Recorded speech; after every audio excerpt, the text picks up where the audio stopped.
Ukraine's president addressed the United Nations General Assembly this morning after meeting with President Trump Tuesday. The president, who addressed the UN, now says he thinks Ukraine can win back all territory lost to Russia, a dramatic shift from what he said in recent months. Natalie Brand has details from the White House.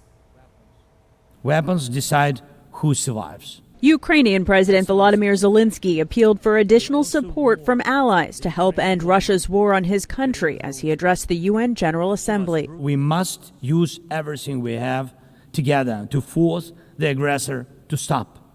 And only then do we have a real chance that this arms race will not end in catastrophe for all of us. Thank you for this meeting. The remarks come less than 24 hours after Zelenskyy sat down with President Trump on the sidelines of the forum. After the meeting, President Trump appeared to make a major shift, posting on social media, "I think Ukraine, with the support of the European Union, is in a position to fight and win all of Ukraine back in its original form." Trump went on to say Russia and President Vladimir Putin are in big economic trouble. This is the time for Ukraine to act. It could be that Russia's a paper tiger. President Trump reiterated his new position during a meeting Tuesday with French President Emmanuel Macron. Let them get their land back. Yep.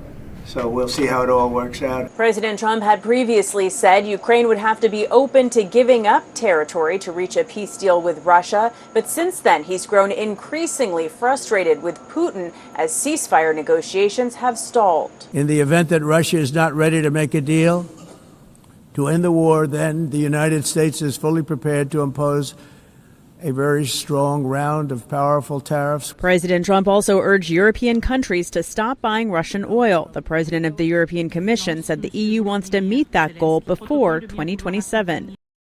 Now, the Kremlin fired back this morning, indicating there was no alternative for Russia other than to continue its offensive on Ukraine.